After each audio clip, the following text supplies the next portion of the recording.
There is not a square inch in the whole domain of our human existence over which Christ, who is sovereign over all, does not cry, mine.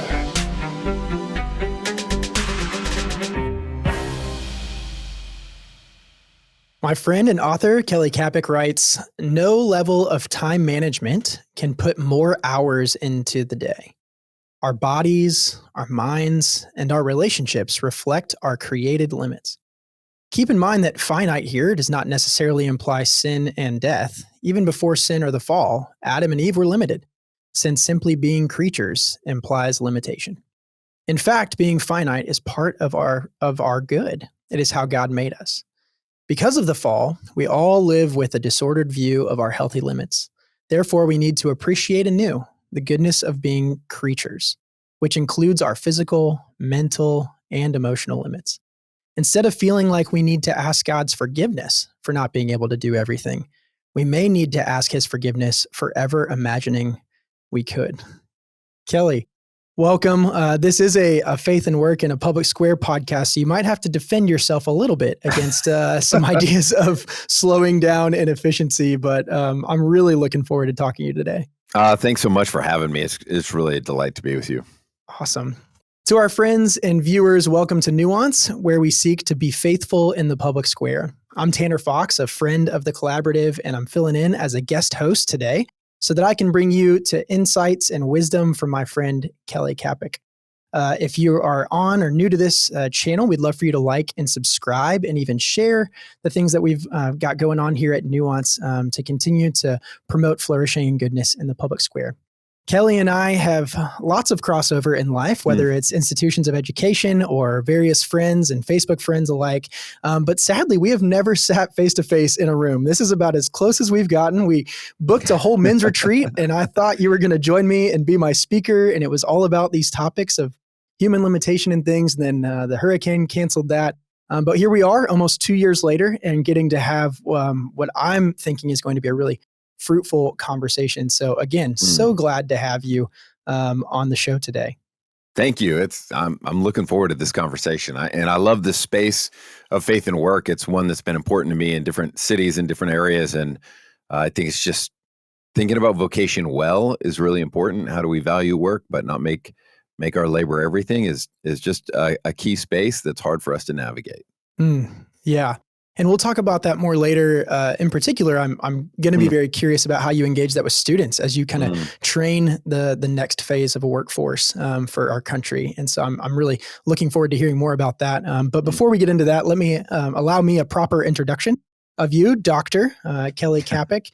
Kelly's a professor of Theological Studies at Covenant College, Lookout Mountain, Georgia, where he's taught since 2001. He holds a PhD from King's College, University of London, and is the author or editor of over 15 books. That is so many, by the way. Wow. And one of his most timely and tender works, and the one we'll discuss today, is You're Only Human, a book that invites us to embrace our creatureliness, not as a problem to fix, but as a part of a good design, generous God. That book has received several awards, including Christianity Today's Book of the Year in Theology. And he's also written on a number of other topics, including grief and suffering, and has a new book coming out this month, I believe, or very soon, which is kind of a devotional version of that same book, You're Only Human, You're Never Meant to Do It All. And so I'm really looking forward to talking with you about all these things today. Kelly, did I miss anything?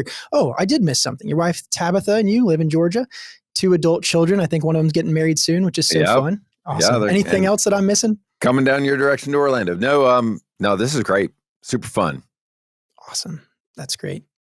Well, let's get right into it then. The first question I have for you is, why did you think this kind of book was necessary? What made you think to write it? What made you think it would sell, honestly, in a world that is so driven by fast pace and constant movement, productivity, proficiency, efficiency, all those things? What was the stirring in you that brought you to write about this? Yeah, mostly I just met a bunch of really tired people. No, actually, the main thing is myself. Like, I'm exhausted. I'm over, unrealistic expectations. I just would so often navigate my days feeling like the way I would judge whether it was a good or bad day was And I didn't even really realize it at moments. I think I knew, but it all came down to, was it a good day? Well, did I get enough done? Mm, Was it a bad day? Was it unproductive? mm. And I've been wrestling with some of these questions for literally a couple decades. And so it was me working through it and kind of coming to my end in my own ways and trying to think through it theologically, though. One of the things that I'm greatly concerned about is the world, but also the church. People feel this. They feel how exhausted they are. But the answers I found in the church were no different than the world. Basically, what we tell people is, you know what you need? You need better time management. And so I really have come to the belief that we don't really have a time management problem. We don't have a functional problem. We have a theological problem. So I really wanted to go back and revisit, like, wait, have we understood God rightly? Have we understood what it means to be human rightly? And getting these fundamental things wrong, which could sound abstract, have profound implications for our lives, for how we raise our kids, how we interact with our jobs, like super practical. So I do think it's a great example of how important careful theology really can be for our everyday life. Yeah, you're not the only one writing about these sorts of things right now, whether it's in spaces around AI or other technologies and things. And so could you maybe lay out a couple principles that have stood out as the most significant and profound, the ones that we've gotten so severely wrong? Because I know you reference a lot of, let's look pre-fall. Let's look at what humans were doing and what they looked like then. So are there a couple that kind of float to the top for you as things that we really need to key back in on to get right? Yeah, I mean, a couple that I would start with right away, for me, kind of the most revolutionary that kind of guides the other ones, is the idea that finitude is not sin. Finitude's not sin. Now, that's not a word a lot of people use these days. So it's worth unpacking it very briefly. But finitude's a fancy word, finite finitude, a fancy word for limits, right? Limited in space, time, knowledge, power. Like, you have a body, you have a brain, you can only know so much. You don't have endless energy. So that's what historically we've called finitude. The Christian word for that is just creature. Yeah. So we are creatures, and to be creatures is to have limits. And so one of my concerns is that in the church, not just in my tradition, although I see it a lot in my tradition, but in the church even more generally, especially in a place like America, I think we've confused finitude and sin. So we feel guilty about not being able to do everything, be everywhere, know everything. And it's not like, I think we say, like, I don't think we're apologizing to God or asking for his forgiveness for those things all the time, but in our souls, there is just kind of abiding guilt and shame. And so, yeah, I think it's really interesting to even explore, like, what does God expect of you in a day, in a week, in a month, in a lifetime? And this whole idea of, like, don't waste your life. We've so shaped all of these things in almost purely economic categories, we don't even know it.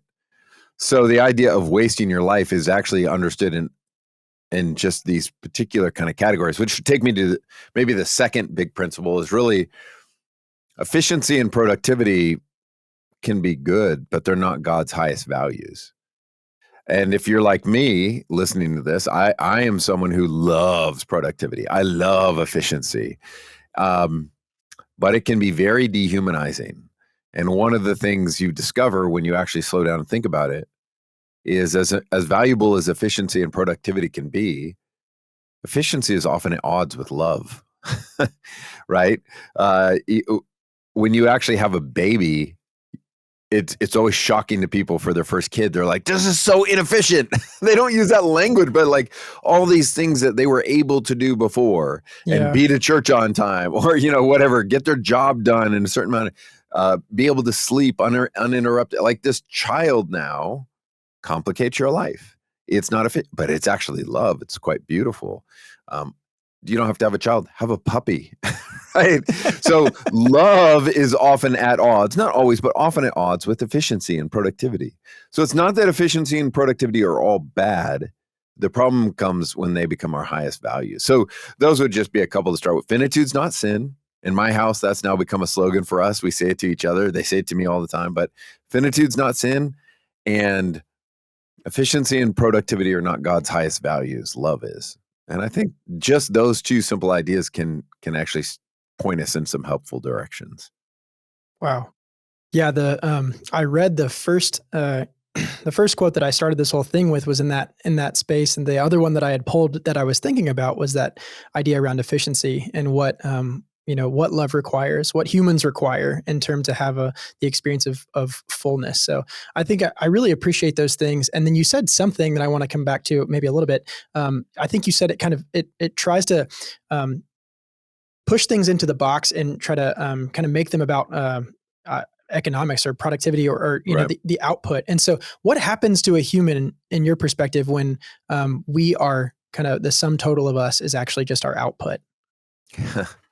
Yeah, I think it's interesting that for the longest time we thought it'd be really cool. We've done movies and written books and thought about this. We thought it'd be really cool to make robots like machines. Mm, And the irony is what's happened is we've really made humans like machines, right? In other words, rather than trying to make the machines like us, we've actually become machines. And so, you take, to be overly simplistic, but you take 200 years ago, 300 years ago, certainly 1,000 years ago, the average person's life is so animated, just their imagination is shaped by a very organic world where there's horses, there's animals, like it's just how it works.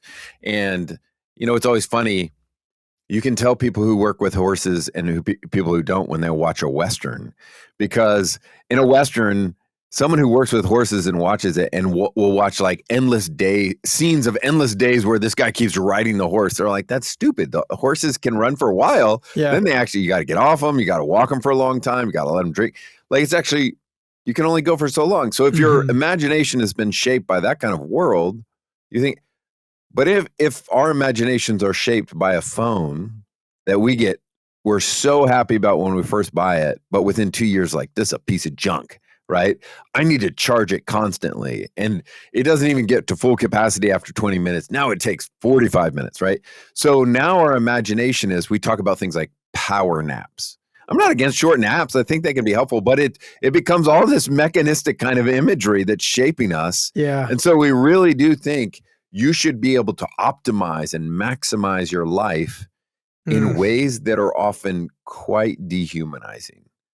And that's because the machine, I'm not a Luddite, I'm not against technology and advances, but what's shaping our imaginations, right? So yeah, this is a massive thing in an upcoming Christianity Today issue this summer, and they asked me to write something on efficiency, because in light of the AI world and optimization, what does that look like? And I think it's really important for Christians not to be against all of it, but to realize we've got to make sure our values are not totally skewed here. What does it look like to walk at a human pace, to think within human limits, and all of that? And when we don't, we dehumanize one another, and we can feel it in our souls. The loneliness epidemic is growing, and is great evidence of this. Indeed.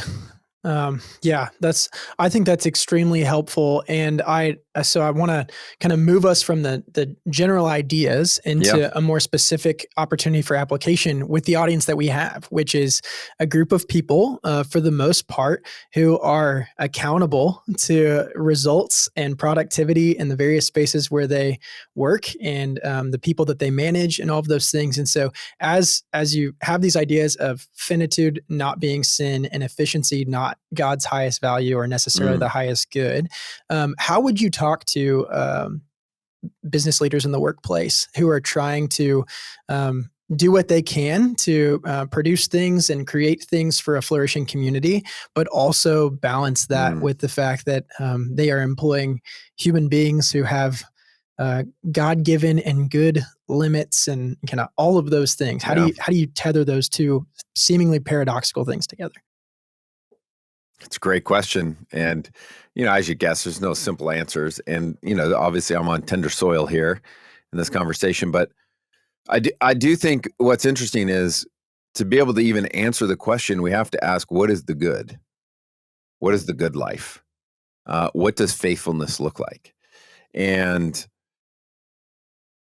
if another sign of the challenge is when everything is reduced to a number, you can move widgets for a while, but we just have so much evidence that it doesn't work over long periods of time. Like, so if you can imagine your task, whatever field you're in terms of human flourishing and the good, it does allow you to think on different levels and different horizons. It's kind of like, just as an analogy, I don't want to start controversy here. So some of your listeners will know, but like hey, the I'm Dallas a guest too, so let's do it.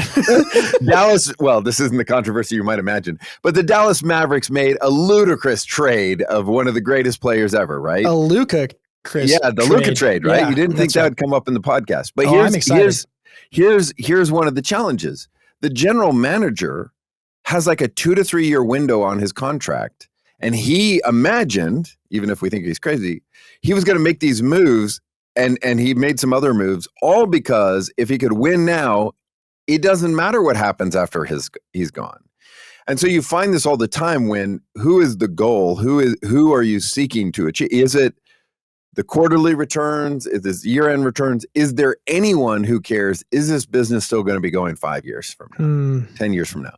And so I even just using business language to think about it, you then have to have a mixture of legitimate goals to navigate that. And a simple way of thinking about it is, how do you honor people's humanity without dehumanizing them? There's all kinds of evidence to say, people can work tons of hours and their productivity decreases over time. But I want to admit, I'm super hesitant to even mention that on this podcast, because you find non-Christian institutions doing this all the time, where they'll say, and I don't want the tail to wag the dog. I do think the fact is people will work longer. They'll quote unquote be on the clock longer. They may not get a whole lot more done than they would have if they worked 2 hours less and knew that was the time they had to work in, but we just spread it out. I've had a manager who, reading the book, is like, this is so helpful. I just wish he's so exhausted. He goes to work at 7:30, doesn't leave the office till like 6:30. And he's like, Friday night in my field, no one's there. We're in sales. And I'm like, well, you're the manager of this. Why? And this is relevant. I'm like, what? And he said, well, the people above me, if they called the office and no one was there at 5, I might lose my job. Does anything happen at 5? No, and so nothing changes. And so like everyone thinks the person above them is responsible. So I do think to imagine, what is a more humane way to live? I had a friend who works in Britain in business, and it was very interesting. Their management, actually, the way they started to judge managers, one of the criterias was they would ask, did all the people who report to you take their full vacation days for the year? Wow. Isn't that different? Like, I can't imagine someone in America actually asking, did your employees maximize their vacation? Because if they didn't, you're held responsible. Wow.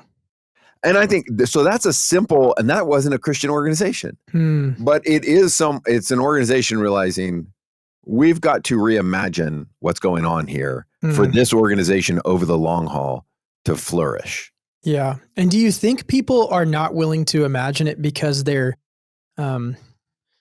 what they think generally of human beings is that if you give, them an inch, they'll try to take a mile, in terms of the space that they're asking or inviting their people to take some rest or slow down, or like, is the common understanding of humanity that we're just lazy, and that's why we have to have people pushing and pushing and pushing to make sure we get stuff done? Because I would say, well, let me let you answer that, and then I'll tell you what I think. It's a great question. My short answer is I don't really think there is one answer. And one of the challenges is when you're in leadership, we tend to project and imagine everyone's like us. So there are many of us who are prone to sloth, and there are many of us who are prone to overwork. What I've discovered, actually, though, is I'm pretty sure very often these are two sides of the same coin. So you will have people who, if you ask, like, I'm not even going to ask if, but just listeners, think about the last time you binge watched something, Netflix or whatever, right? And you end up spending all this time. And at the end of it, when you're finally done, how do you feel? right? We tend to feel like terrible, like, oh, and it's also like guilt and shame, like, look at, I quote unquote wasted all this time. It is often actually very productive people who do that kind of thing because they've been going so hard that the only way they're ever going to quote unquote try and relax is to so distract themselves, because as soon as the distraction stops, all the to-do list, all the things to do come rushing back. So, I've had an author who, if I mentioned his name, many listeners would know who it is. And he's like, I really struggle with with sloth. And I'm thinking, there's no way. You're so productive. And he basically was that's the thing. Either I am going 100 miles an hour or I do nothing. And so I don't think there are always two different people, but I do think when you start having a community, not just individuals, try and figure out what a humane existence looks like. It allows you to resist both temptations. And you need a community to help us, because sometimes we need to do more, not less. Just depends.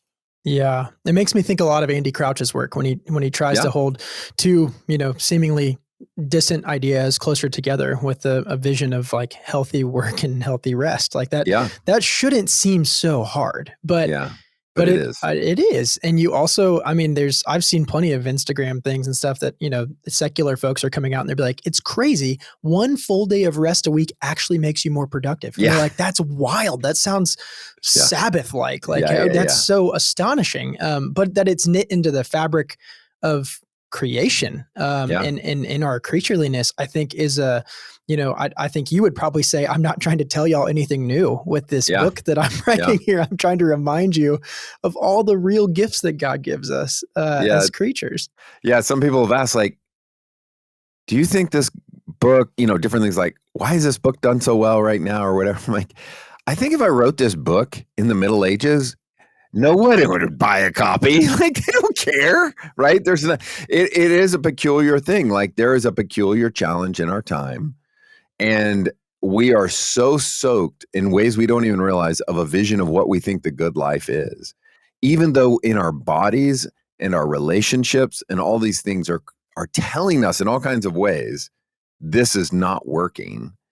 And so I do think there is some particular challenges to try and think through, what does it look like to reshape our imaginations?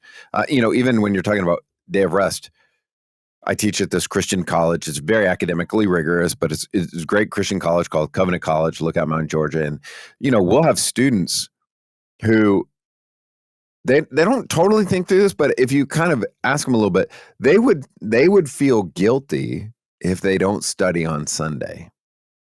And I'm not interested in a legalistic view of Sabbath or anything like that. Don't have listeners freak out. But at the same time, I do think there's a 1 in 7 pattern. And you're kind of like, even though they would never say they're letting God or probably their parents down by not studying all the time, it gets woven into this theology about how we view God. So what has actually happened to these young people, that they've been catechized, that they've been shaped in their imaginations, that if they're not studying on Sunday, they're lazy and it's a moral flaw, because they learn that often within the church.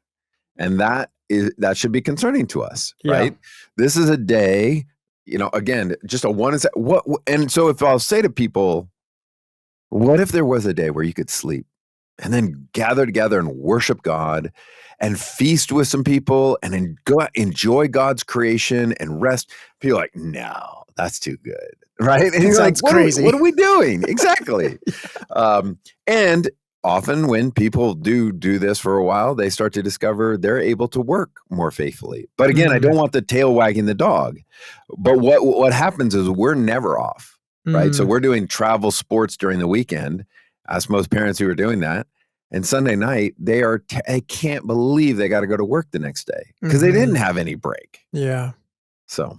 No, I think I think that's really helpful. I think what's unique about what you're talking about from a secular perspective, even though I do think that world's kind of coming alive again to whether it's the mindfulness stuff or, visions of, I remember being in Australia and I was bragging about having 5 weeks off every year. And they were like, oh, that's like a minimum. Like, like you should get way more than that. You graduate from college and you get 5 weeks off. That's right. And same with the UK. Yeah. But the Christian vision of it is, I think you're kind of hinting at it. Maybe not. You can correct me, but it's not. If business owners or secular business owners are doing this just to get more out of their people, like then they've never changed the bottom line. They've just made a new way to get to it. Right. And so I think there's a vision in the Christian life and world that we have a God who never sleeps nor slumbers, so we can, right? And we have a God who invites us to, even if we can't tend to our plants, let's say we're all farmers, that he is still in control of the rains and the sun, and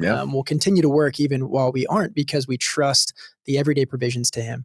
But to bring that truly into a life where we are so disconnected from even the rhythms of the seasons and those various things, there is no off season, but farmers had one, right? Yeah, so like, exactly. what do we do about that? How are you training? You just mentioned students. How are you trying to train students at Covenant in a different vision of the good life?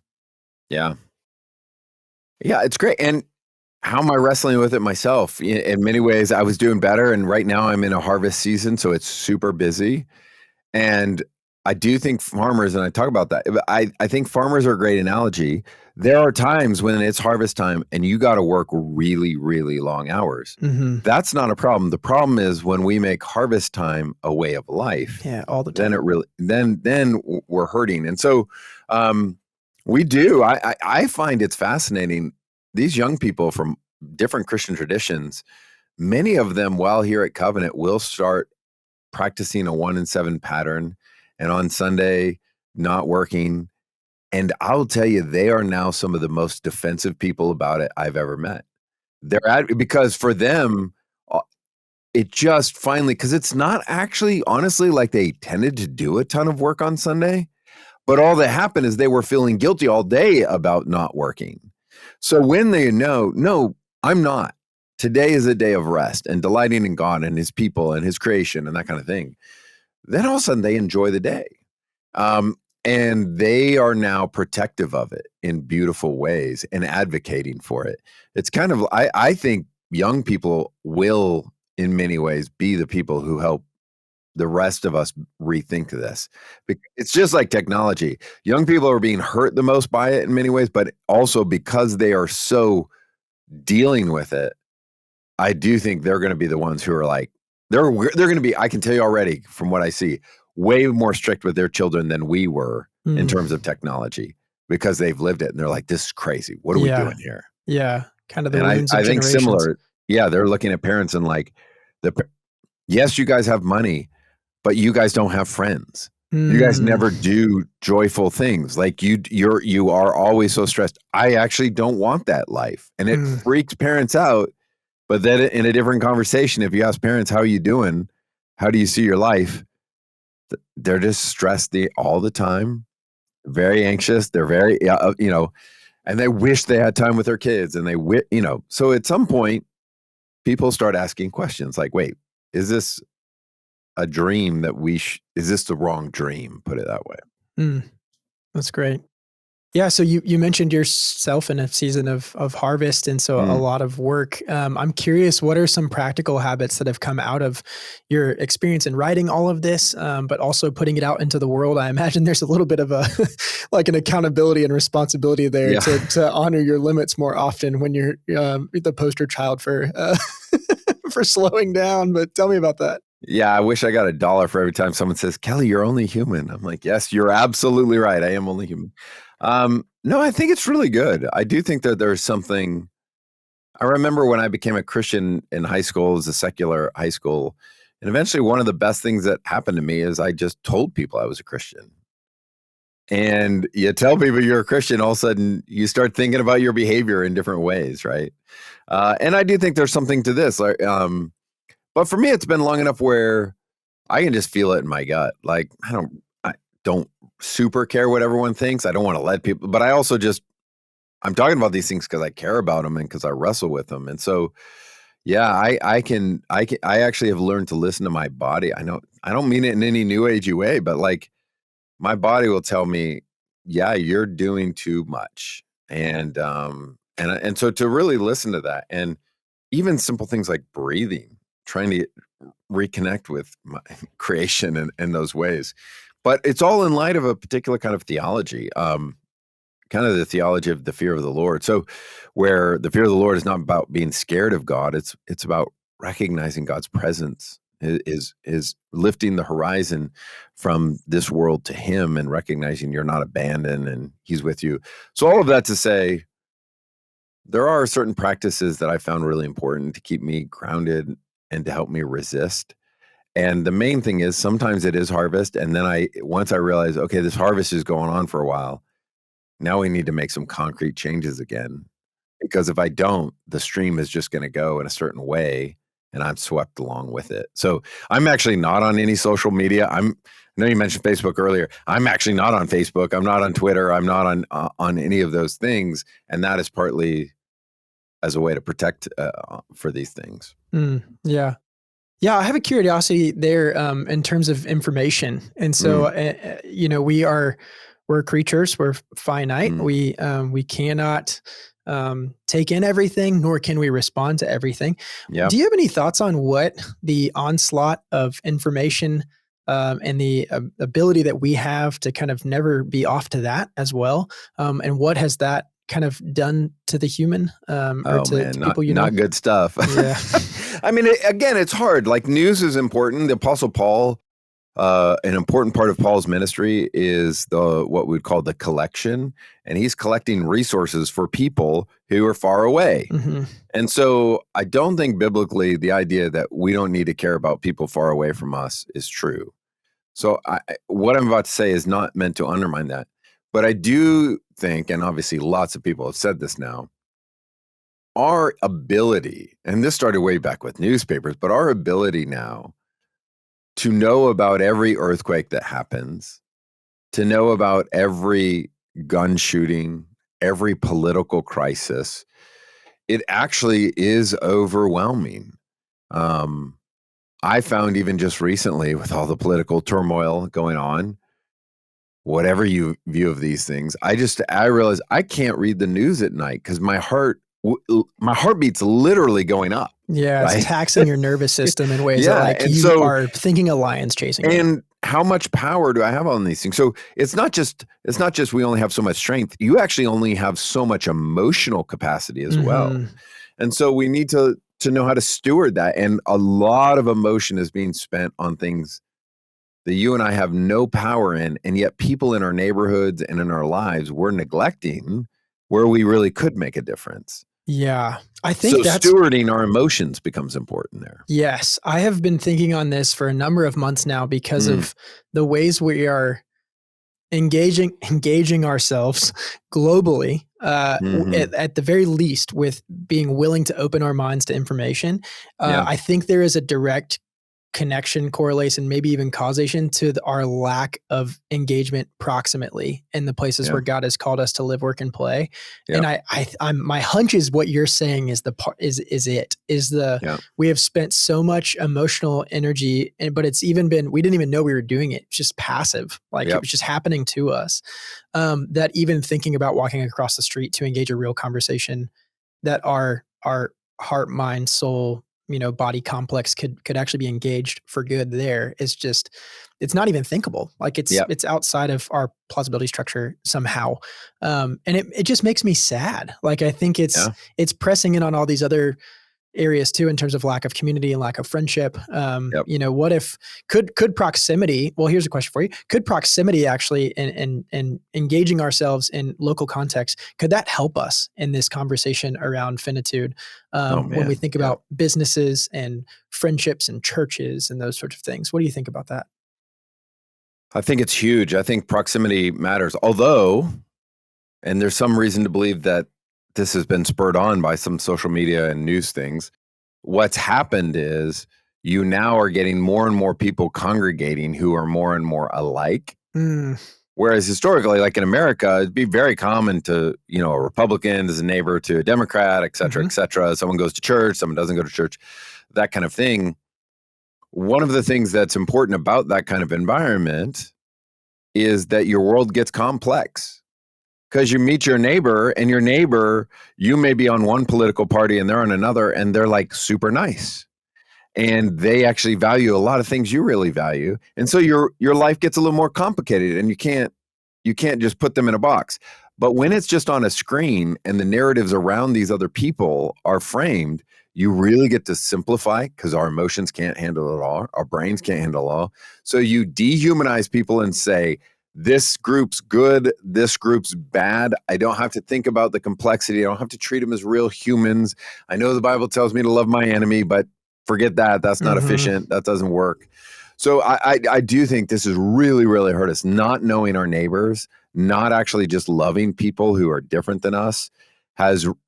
It is a dehumanizing kind of thing, because human creatures, as God made us, are quite complex. Yeah. And when you just talk about us in the abstract, then you can make us whatever you want. Sure. Or tweet about us, or have this article that sums up this type of person entirely. Yeah. And then an algorithm that'll feed you even more content in that same vein over and over and over again. That's really helpful.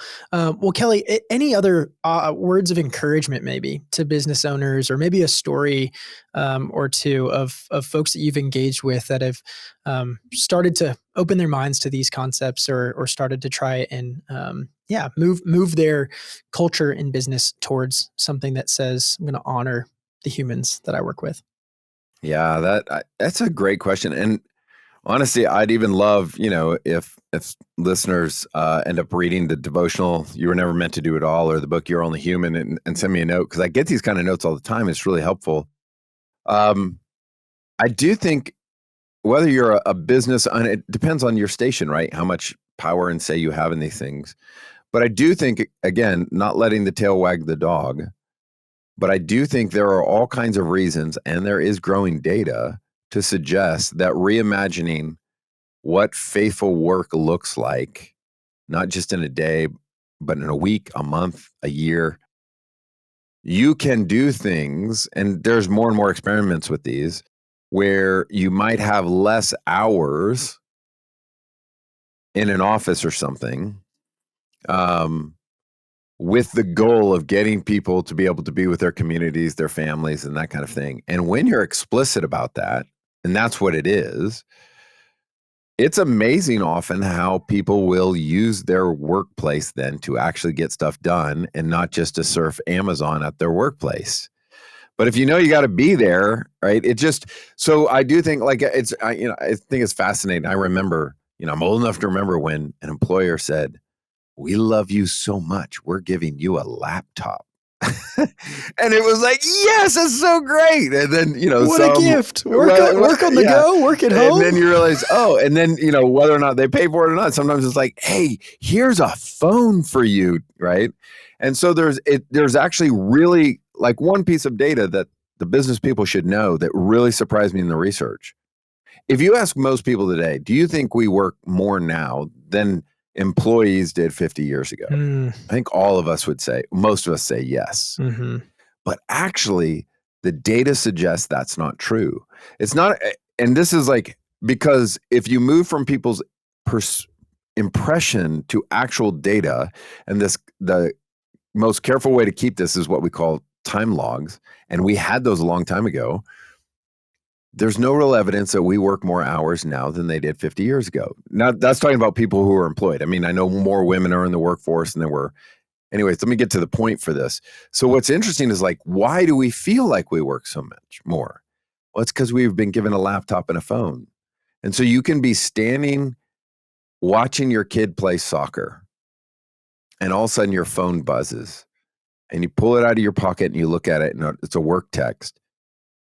And maybe you put it back in your pocket 30 seconds later, and you think that's only 2 minutes. But actually, what's happened is you're never done. And because you're never done, even though you're not working more hours, you never really rest. You never enter into the places where you're at.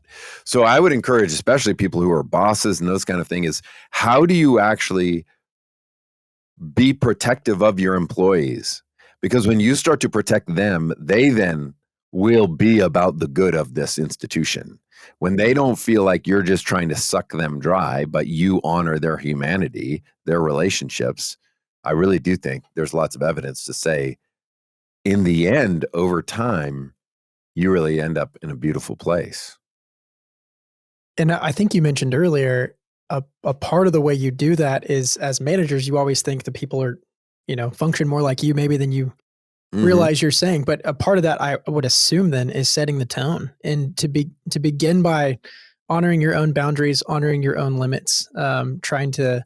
I heard a story the other day, of, again, I'm a big Andy Crouch fan, and so I was Yeah. either on a podcast or maybe it was one of the books, but he wrote. But the idea was like he takes a sabbatical every 7 years for 6 to 9 months, I believe, and part of the reasoning around it is because he says, I'm much more valuable to a place that I'm working in when I'm not trying to build it so that it's dependent upon me. And so I think in some ways he's honoring his own creatureliness and limits by trying to give what he can in those spaces and not what he can't, which would be like himself in perpetuity. But also he's creating for the good of the space because of the way that he's put limits around himself. I'm only going to be here 6 years. And so I can get a lot done, but not, all that. But I'm just curious. In that space, encouraging business owners and managers and things to set the tone for themselves too, to say, I'm not going to respond to emails at 8 p.m.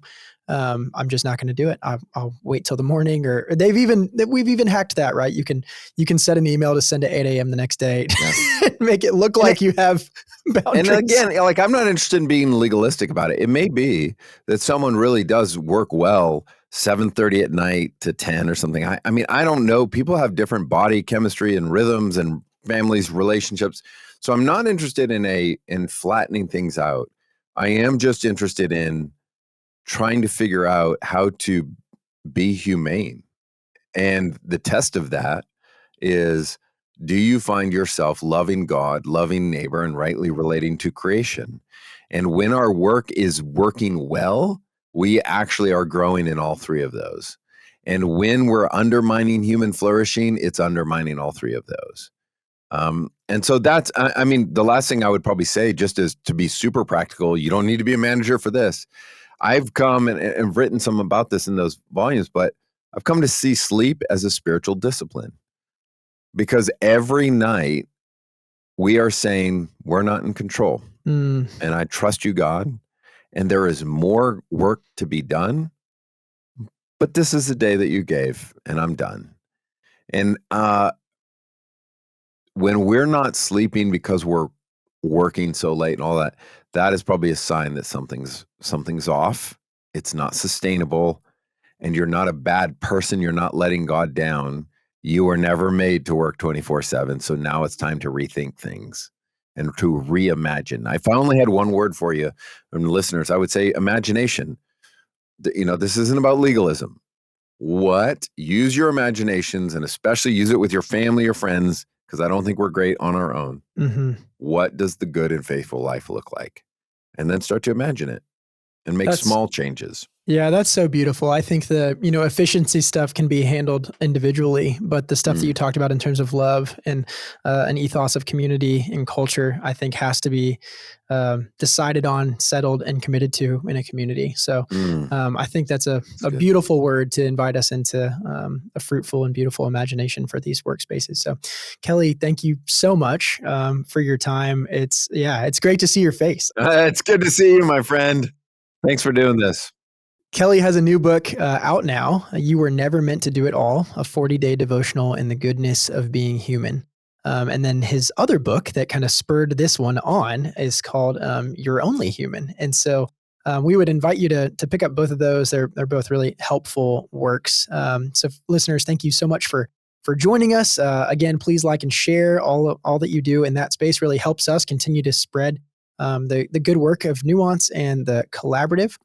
Leave a review on this wherever you get your podcasts. Interact with Kelly and tell him how great his work is, or how challenging it is to you, or convicting, whatever you want to tell him. All that stuff is good. And you can always visit us at www.wecolabor.com for all sorts of content. We have a free 31-day devotional and a prompt journal that you can get your hands on as well. We're across all social media platforms. Kelly is not, but we are. You can find us in all of those places. And finally, thanks so much to our sponsors, Michael and Shandy Kelly. And again, I'm Tanner Fox, and let me speak a word of blessing over you as you go.